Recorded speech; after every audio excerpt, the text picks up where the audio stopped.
para a saúde, né?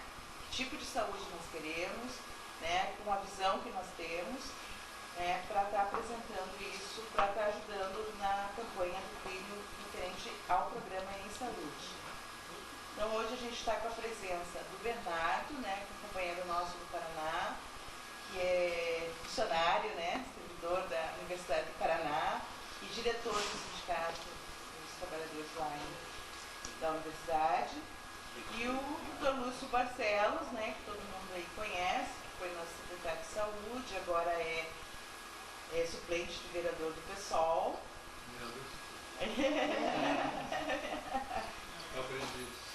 Vereador suplente. E trabalha em consultoria em saúde, né? Então, por favor, eu gostaria que o Bernardo viesse para mim do Lúcio, né, para a gente dar início a esse debate e que aqui saiam propostas, inclusive, né, para a gente estar encaminhando.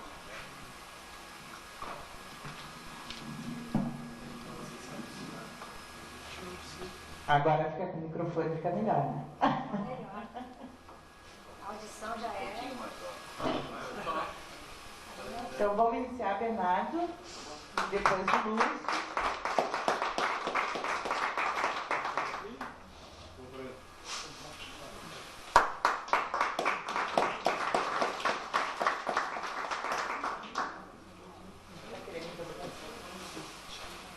Pessoal, precisa de microfone? É bom que nós estamos gravando. Ah, tá. Ah, é verdade. Bom, eu, como a Silvia falou, sou o Bernardo, eu sou sociólogo e dentro da sociologia procuro trabalhar com a temática da saúde. Trabalho no Hospital de Clínicas da Universidade Federal do Paraná, faço parte do nosso sindicato, o Sinditeste. Sou também aí, pré-candidato, ou enfim, candidato a deputado estadual lá no Paraná, com o objetivo de pontuar aí essa temática da saúde. Bom, acho que quando a gente pensa um programa socialista para a área da saúde... Só desculpe, Bernardo. Eu fiz um pedido, né, para que a Sônia conseguisse fazer uma relatoria para a gente. Então eu também pediria que ela fizesse parte aí para nos ajudar. Senão depois nós não temos como fazer o escopo do nosso material. Desculpem. Então, quando a gente pensa no programa socialista para a saúde, eu acho que os que vão pensar nisso têm uma facilidade um pouquinho já, porque o movimento de saúde talvez tenha sido o movimento que no Brasil mais acumulou uma pauta temática, né, do tema saúde, no intuito de ser uma pauta transformadora. Então, o movimento de saúde no Brasil, principalmente nos anos 80, acumulou um grande debate sobre saúde e um debate, no meu ponto de vista, bastante transformador da ordem. Então, o que eu vou falar aqui, talvez não seja muito diferente do que vocês já tenham escutado sobre o debate de saúde. Também vou tentar trazer um acúmulo de 2 seminários que a gente fez no Paraná, um em Londrina, sobre políticas públicas, e aí dentro disso a questão da saúde, e um em Curitiba, que contou com a presença também da Silvia, da Dinara e do João, sobre a relação da pauta da saúde, a reforma psiquiátrica, a reforma sanitária e a luta pelo socialismo. Então, como que a sociedade capitalista tratou a saúde? Trata a saúde, né? Trata a saúde como uma maneira de manter as pessoas vivas para poder reproduzir o capital. Pessoas mortas não reproduzem o capital. Isso os capitalistas perceberam lá no século XIX, lá em 1800 e pouco. Então, pessoas mortas não reproduzem o capital. Então, nós precisamos ter um mínimo de saúde para ter trabalhadores que possam reproduzir o nosso lucro, possam fazer mais-valia e tal. Então, a ideia de saúde dentro do capitalismo é essa ideia de ser um mínimo de saúde para as pessoas não morrerem, para elas poderem reproduzir o capital. No Brasil não é diferente, né? Você, já no começo do século XX, tem várias ações de saúde com vistas a evitar epidemias, a evitar doenças mais simples, para que essas pessoas pudessem trabalhar e reproduzir o capital. Isso tem avanços e retrocessos. Nos anos 60 a gente tem um pequeno avanço com a discussão da terceira Conferência Nacional de Saúde, a discussão que saúde não era só ausência de doença, mas essa discussão ganha bastante peso no final dos anos 70 e começo dos 80, quando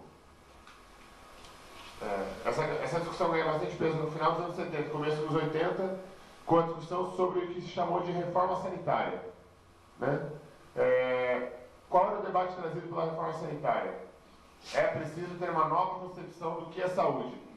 E essa concepção, para o movimento da reforma sanitária, do que é saúde, envolvia fatores além da ausência de doença, fatores chamados de biopsicossociais, que envolvia o debate sobre ter saúde.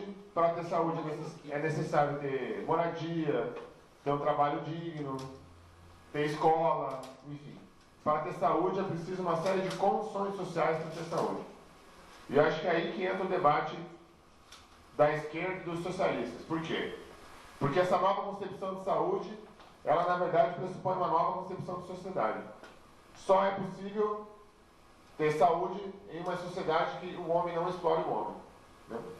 Não é possível ter saúde quando as pessoas têm um trabalho alienado. Não é possível ter saúde quando as pessoas têm 44 horas de jornada de trabalho, mais a dupla jornada, no caso especialmente do sexo feminino, quando chega em casa. Não é possível ter saúde quando, na chamada cidade modelo, Curitiba, em sua região metropolitana, moram pessoas ainda sem água, luz e esgoto, e rede de esgoto. Não é possível ter saúde dessa maneira. Então, o debate da reforma sanitária é uma nova concepção de saúde, que pressupõe, na verdade, uma nova concepção de sociedade. Porque o debate da saúde tem um claro corte de classe. E se ele tem um corte de classe, ele deve ser a pauta dos socialistas. Fica evidente que o acesso à saúde e aos meios de saúde se diferencia pelos segmentos sociais. Né? Eu acho que o exemplo mais claro disso é o vice-presidente da República, José Alencar. Não estou aqui desejando a morte dele, nada disso. Mas é bastante claro para mim que ele só sobreviveu a 15 cirurgias porque ele não se operou no hospital público. Ninguém no hospital público resiste a 15 cirurgias. Antes disso tem alguma infecção, algum tipo de doença. Então, o debate sobre saúde, o acesso à saúde é diferenciado pelas classes sociais, né? Mesmo acesso à educação, para saber que aquilo que a pessoa está tendo é uma doença, não é, enfim, uma coisa enviada por Deus, nada disso, né? Para poder se prevenir. Então, mesmo nas doenças mais, vamos dizer, genéticas, e que os fatores sociais têm menos incidência, o próprio acesso ao tratamento dessas doenças é bastante diferenciado. Então, uma criança com síndrome de Down, moradora da periferia, vai ter um tratamento diferente de uma criança com síndrome de Down, moradora de um bairro de classe A. Né? Trocando em miúdos, uma criança com síndrome de Down, filha de um casal do proletariado, vai ter um tratamento diferenciado do que uma criança com síndrome de Down, filha de um casal da burguesia. Então, mesmo numa doença, vamos dizer, genética, o acesso